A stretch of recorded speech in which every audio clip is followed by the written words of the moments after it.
नमस्कार साथियों, स्वागत है आपका आपके चैनल मोटिवेशन की मिसाल पर। आज है 25 सितंबर और सुबह के 6 बजे हैं। ये वही समय है जब आलस छोड़कर मेहनत करने वाले अपने सपनों की सच करने की दिशा में पहला कदम बढ़ाते हैं। याद रखिए, जो सुबह का समय जीत लेता है वो ज़िंदगी की हर जंग जीत लेता है। तो चलिए शुरू करते हैं आज की करंट अफेयर की एक खास क्लास, जिसमें हम जानेंगे वे सवाल जो घटनाएँ जो आपके एग्ज़ाम और नॉलेज दोनों के लिए बेहद ज़रूरी है। तो चलिए दोस्तों शुरू करते हैं।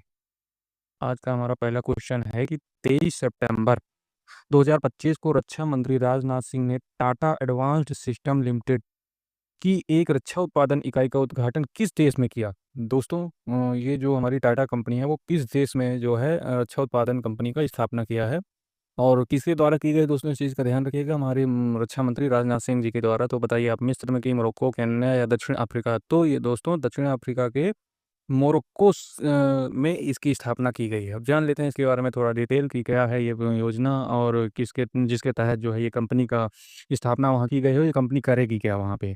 इन सब चीज़ों के बारे में हम डिटेल से बात करने वाले हैं। तो चलिए हम डिस्क्राइब करते हैं। तो दोस्तों, यहाँ पे क्या है कि रक्षा मंत्री हमारे राजनाथ सिंह ने मंगलवार 23 सितंबर 2025 को उत्तरी अफ्रीका देश मोरक्को में टाटा कंपनी के पहले मिलिट्री व्हीकल प्लांट का उद्घाटन किया। अर्थात दोस्तों ध्यान दीजिएगा कि मिलिट्री व्हीकल के लिए ये बनाया गया है। मिलिट्री व्हीकल ही इसमें उत्पादन होगा, जिसको हम अपनी देसी भाषा में बख्तरबंद गाड़ी कहते हैं, जो कि सेनाओं के लिए बनाती हैं कंपनियां।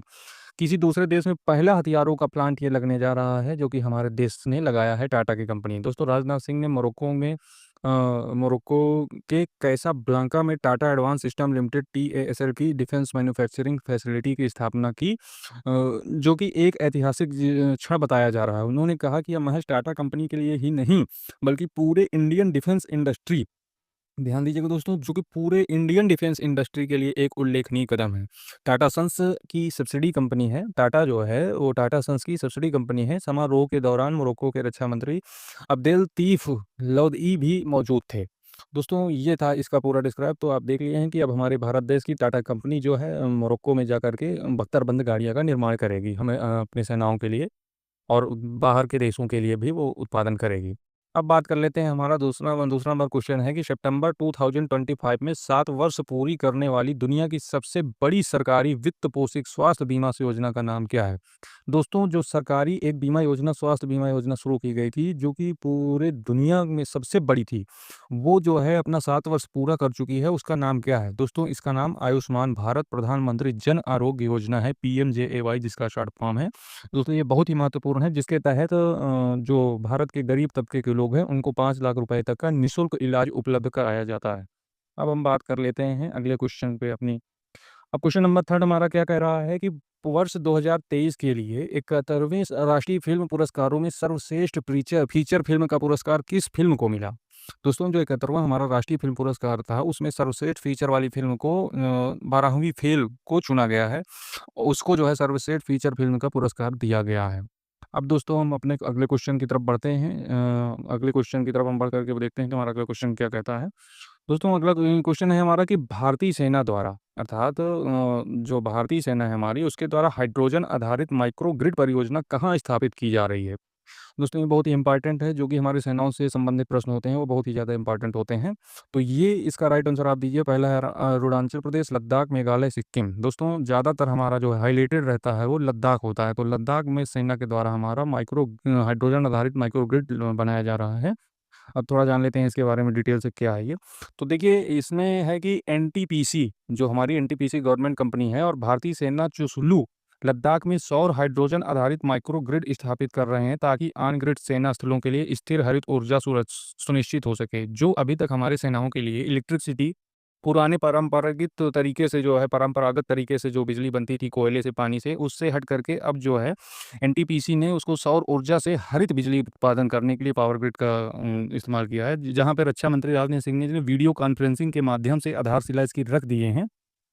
यह माइक्रोग्रिड स्वतंत्र रूप से काम करने के लिए डिजाइन किया गया है, जिसमें हाइड्रोजन भंडारण माध्यम के रूप में है, जो डीजल जनरेटर की जगह लेता है। यह प्रणाली चरम सर्दियों की परिस्थितियों में भी टिकाऊ ऊर्जा प्रदान करेगी। दोस्तों, ये एक ऐसी फैसिलिटी है जो कि पहले देखिए, जो सौर ऊर्जा हमारे नॉर्मल घरों में यूज होते हैं वो ठंडी में, कोहरा में, कम धूप में काम नहीं करते हैं, लेकिन ये जो स्पेशल टाइप का बनाया जा रहा है वो काम करेगा ही करेगा, चाहे ठंडी हो, बरसात हो, गर्मी हो, इससे उससे मौसम का कोई असर पड़ने वाला नहीं है। दोस्तों अगले अगले क्वेश्चन की तरफ चलते हैं, उसमें क्या है देखिए कि हवासांग 19 एक अंतर्महाद्वीपीय बैलिस्टिक मिसाइल किस देश के द्वारा विकसित की गई? दोस्तों ये एक बैलिस्टिक मिसाइल है हवासांग 19, जो कि हमारा उत्तर कोरिया के द्वारा बनाई गई है। अब इसके बारे में थोड़ा डिटेल जान लेते हैं कि इसकी मारक क्षमता क्या है, कितनी है और क्या है ये मिसाइल का स्पेसिफिकेशन। तो दोस्तों इसकी स्पेसिफिकेशन है कि नॉर्थ कोरिया ने अपने नवीनतम अंतर महाद्वीपीय बैलिस्टिक मिसाइल हासांग 19 के सफल परीक्षण की घोषणा कर दी है। हाँ, जो कि ये मिसाइल है वो ठोस ईंधन प्रणोदन का उत्पादन करती है, जो इससे तेजी से तैनात करने में सक्षम बनाता है और इसे पहचानना और रोकना कठिन बन जाता है। यह मिसाइल लगभग 28 मीटर लंबी होती है, जो उन्नत अमेरिकी और रूसी आईसीबीएम एस से काफ़ी काफ़ी लंबी है, जो कि 20 मीटर से कम है। दोस्तों ये जो मिसाइल मान लीजिए है, ये हमारी 20 मीटर से भी अधिक है, जो कि 28 मीटर है।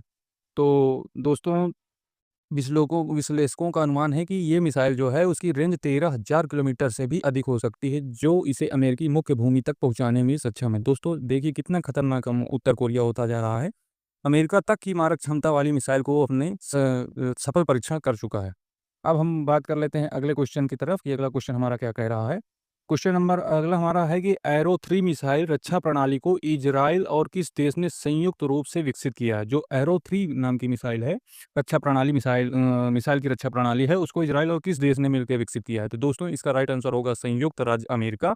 संयुक्त राज्य अमेरिका और जो है इजराइल, 2 देश मिल करके इसकी रक्षा प्रणाली को विकसित किए हुए हैं। अब बात कर लेते हैं कि इजराइल के रक्षा मंत्री जर्मनी के साथ मिलकर 2025 में एरो 3 मिसाइल अवधोरण प्रणाली की तैनाती की योजना बनाई है। एरो 3 एक ब्रह्मांडलीय एंटी बैलिस्टिक मिसाइल रक्षा प्रणाली है, जिसे इजराइल एरो स्पेस इंडस्ट्रीज और अमेरिकी मिसाइल डिफेंस एजेंसी ने विकसित किया है। यह वातावरण के बाहर बैलिस्टिक मिसाइलों को निशाना बनाता है और 2 चरण ठोस ईंधन इंटरफोर्स का उपयोग करता है। इस प्रणाली की रेंज लमसम 2400 किलोमीटर है और यह 100 किलोमीटर की ऊंचाई पर खतरों को रोक सकता है। दोस्तों इसकी खास बात है कि 2400 किलोमीटर तक मार सकती है और 100 किलोमीटर की ऊंचाई पर ही वे अपने आने वाले दुश्मन को रोक सकती है। यह हाइपरसोनिक है और ध्वनि की गति से 5 गुना तेज यात्रा कर सकती है तथा मिसाइल को नष्ट करने के लिए हिट टू किल तकनीक का उपयोग करती है। इसमें उन्नत रडार और ट्रैकिंग सिस्टम भी शामिल हैं। दोस्तों ये बहुत ही उन्नत किस्म की जो है मिसाइल है, जो कि इजराइल और जो है अमेरिका मिल करके बनाया है। अब बात कर लेते हैं हम अगले क्वेश्चन की अपने, जो कि है हमारा 13वें यूएन ग्लोबल जियो स्पेशियल सूचना प्रबंधन एशिया प्रशांत सम्मेलन की मेजबानी किस देश ने की है? दोस्तों इसको तो आप सब लोग जानते होंगे, है छोटा सा क्वेश्चन लेकिन इंपॉर्टेंट बहुत है, जो कि इसका आंसर होगा हमारा India. I love my India Bharat. दोस्तों अब आगे हम चलते हैं, इसके थोड़ा-सा डिस्क्राइब कर लेते हैं क्या था, क्या नहीं था ये। तो भारत ने नई दिल्ली में के भारत मंडपम में 13वें यूएन ग्लोबल जियो स्पेशियल सूचना प्रबंधन एशिया प्रशांत सम्मेलन की मेजबानी की। इस कार्यक्रम का आयोजन सर्वे ऑफ इंडिया द्वारा किया गया था, जिसका उद्देश्य जियो स्पेशल सूचना में सहयोग को बढ़ावा देना था। इस सम्मेलन में 30 देशों के विशेषज्ञ शामिल हुए थे, जिनमें 51 प्रतिनिधि और 120 से अधिक भारतीय विशेषज्ञ भी थे। स्थायी विकास के लिए डाटा अर्थव्यवस्था की जियो सक्षम बनाना विषय पर आधारित था। यह सम्मेलन डिजिटल अर्थव्यवस्था में जियो स्पेशियल डाटा की भूमिका पर केंद्रित था। दोस्तों ये था हमारा पूरा डिस्क्राइब, ये तो हमारा पुराना क्वेश्चन है, लेकिन आज भी ये बराबर क्वेश्चन पूछे जाते हैं। अब अगले क्वेश्चन की तरफ हम बढ़ते हैं और वो पूछ रहा है कि कापरनिकस कार्यक्रम किस अंतरिक्ष एजेंसी की पहल है?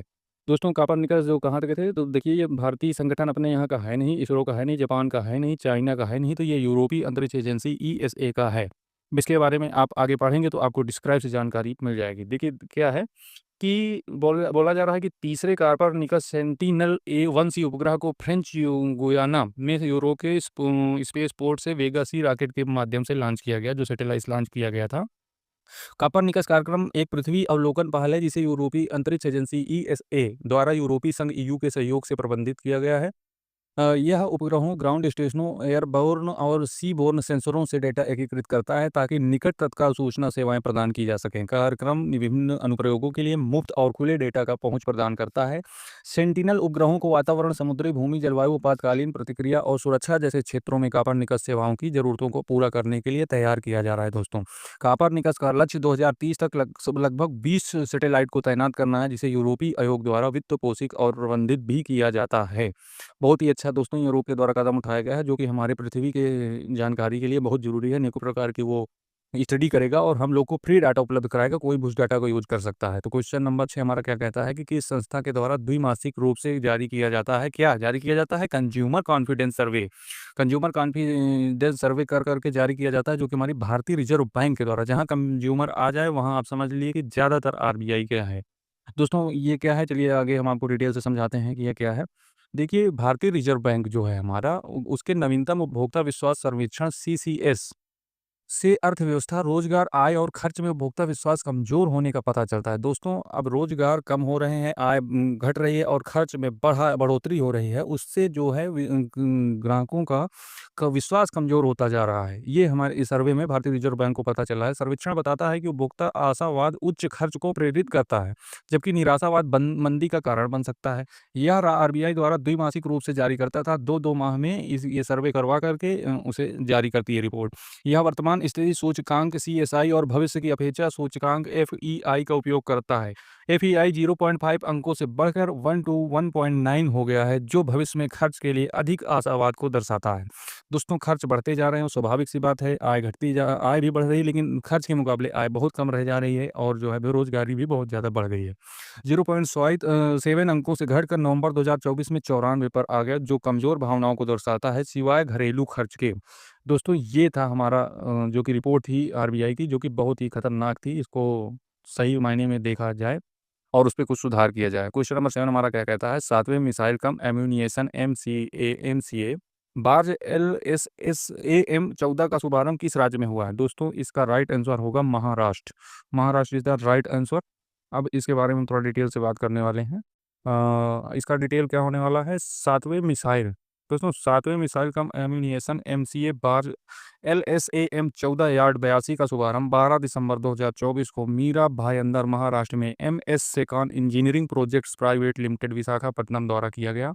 8 मिसाइल कम एम्यूनिशन बार्ज के अनुबंध 19 फरवरी 2021 को MS Secon engineering project private limited एक MSMI शिपयार्ड के साथ किया गया था। ये स्वदेशी डिजाइन किए गए बार्ज एक भारतीय शिप डिजाइन फर्म के साथ विकसित किए गए और समुद्री परीक्षण के लिए नौसेना विज्ञान और प्रौद्योगिकी प्रयोगशाला अर्थात लैब विशाखापत्तनम में परीक्षण किए गए।